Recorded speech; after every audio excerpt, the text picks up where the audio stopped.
Crossing the sun. In this position here, the opponent's coming at us with an angle 12 or overhead club strike, trying to strike down on us with their weapon. What we want to do is incorporate two rising blocks, also known as a roof block or sometimes a high X block. In this position here, when the attacker is coming in, I'm stepping forward with my left foot into a right side fighting stance. I need to make sure that I'm getting low and wedging myself in. As that happens, my right hand comes up to do the first rising block, and simultaneously my left hand comes up. That's why it'd be known as a roof block sometimes. So if I'm here, the right hand is on top when I'm blocking, like this. Left hand in front or forward. I counter grab the opponent's wrist as I rotate clockwise and go into crossing talon A.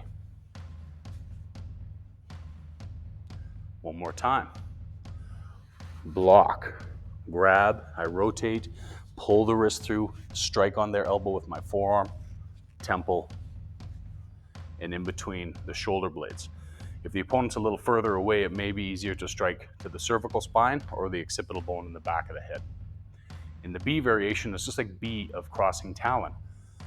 I do the same block, I come in, start taking my opponent down, but before we finish this momentum here or the break on the arm, I'm rotating due to a possible second opponent coming at me from 6 o'clock. We're not doing anything magical like throwing the opponent into the second opponent coming from 6 o'clock. We just want to get our eyes on them. And then C, my favorite variation, very quick. We get the block, there's no chance of a grip, we just need speed. Our left hand goes for that eye strike into the opponent. So if I'm here, 1, 2. All right, the A variation of crossing the sun with an opponent. So the opponent is doing their angle 12 strike. I step in, I'm low, I wedge my X block in between their weapon hand and myself. I don't want to stay here because the weapon can still strike me. So I need to be in a position here where immediately as I block, I'm rotating clockwise. I get the wrist and roll my elbow down or my forearm down onto their elbow.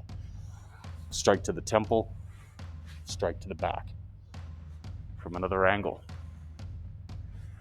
If she comes in hard, I want to make sure that I wedge and redirect the energy. Let's go slow. I don't want to stop and then try to muscle the momentum around. Just continue it as she hits and step in. So it's important to get that principle down, to get that block and right into that takedown. In the B variation, 2 opponents now. So virtually the same as A. She strikes, I need to wedge. When I start coming in, I notice someone coming in from behind. So I swing my leg around, keeping my forearm against her elbow to keep that pressure and finish as A.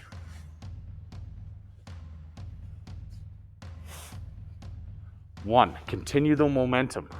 Pull her wrist against my arm to get her down and then continue her momentum down.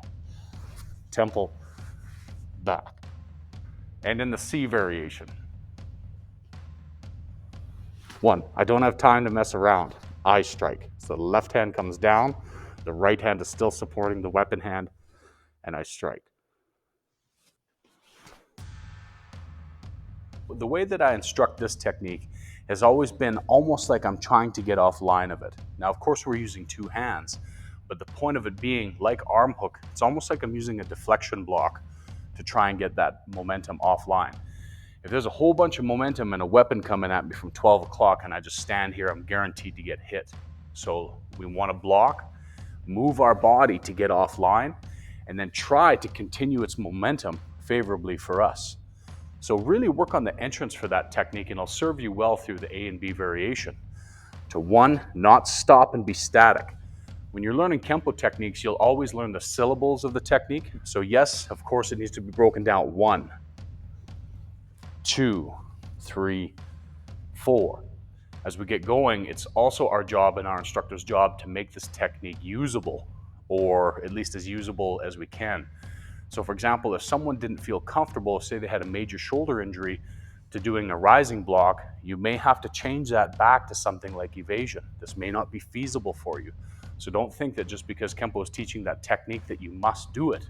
You'll need to know the technique, and you'll need to know how to teach it or how to train it, definitely explain it when it comes test time. But if a rising block's out of your range of motion due to some kind of an injury or something like that, it's not going to be a realistic self-defense scenario for you.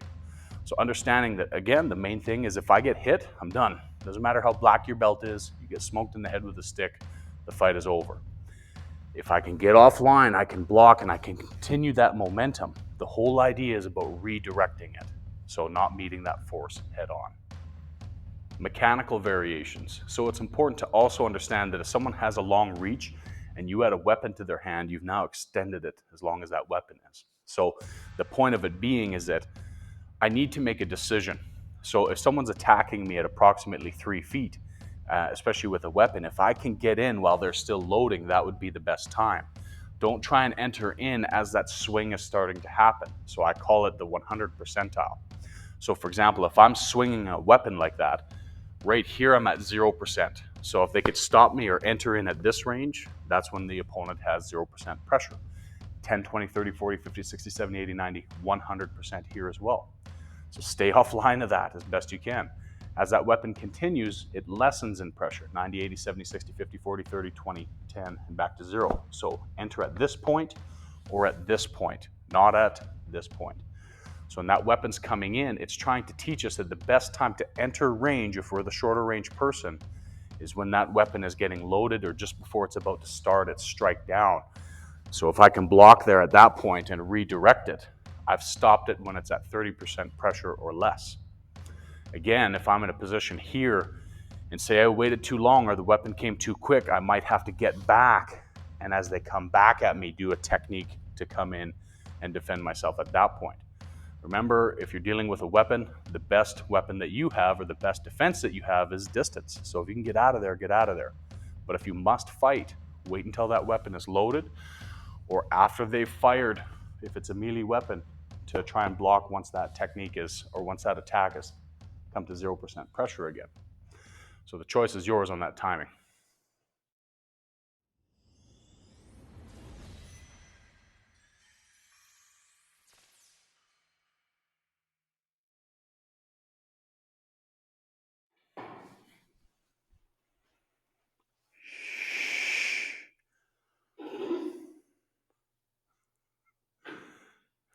I just said shh. Air. That last one, you almost sent me flying. I was Sorry. Like,